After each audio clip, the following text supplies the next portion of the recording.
magandang stepping stone lang talaga yung PBB journey ko for me.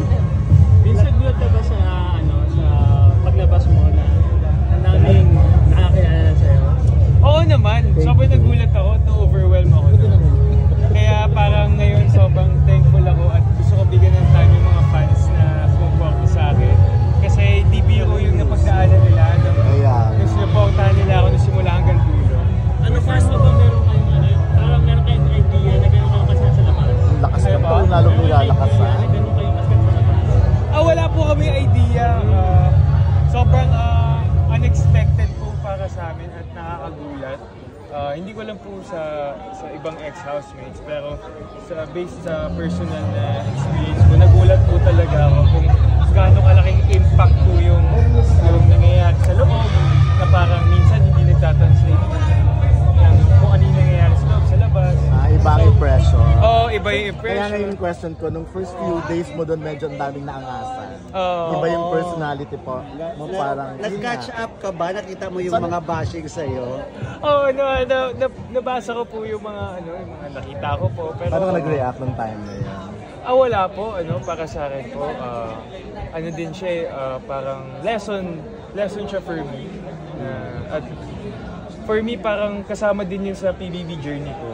Ang PBB po, teleserye ng totoong buhay yan. So, for me, kasama din talaga yun sa character ko dun na parang yung arc ko as Vince doon sa PBB house. Parang, at sobrang thankful lang din talaga ako na na-redeem ko yung sarili ko, yung dulo. Pero at, Vince, naging okay ba talaga kayo ni Josh? naging na kayo? Okay po talaga kami ni Josh. Lalo na, ngayon po na nasa labas, nag-aantay lang din ako ng opportunity na makausap ulit siya, makapag-catch up po. Sa palagay mo, naging nagpakatapang ka sa loob ng bahay. Nabigay mo yung best mo. Oo naman, sobrang nagpakatotoo talaga ako. Sobrang genuine ko talaga doon. Kung sino yung, actually sa totoo nga, yung nakita niyo siguro sa akin ng last 3 weeks, yun naman talaga yung pinapakita ko ever since.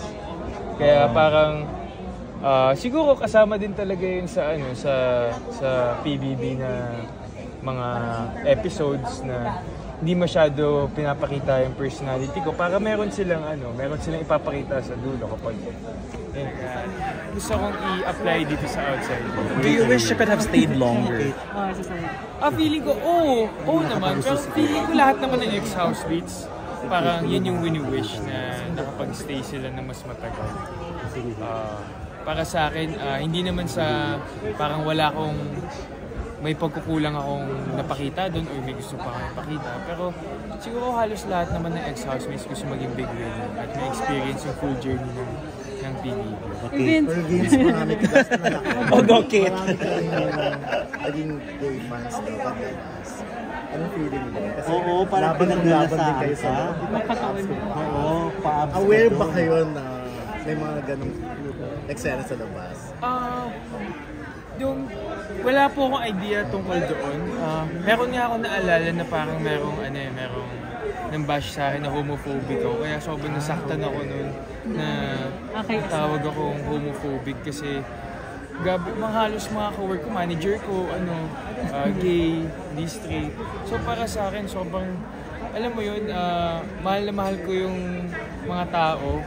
Never ako nagpakita na homophobic ako. Kaya nasaktan, yun siguro yung pinakamasakit sa akin. Ang pinanggalingan kasi,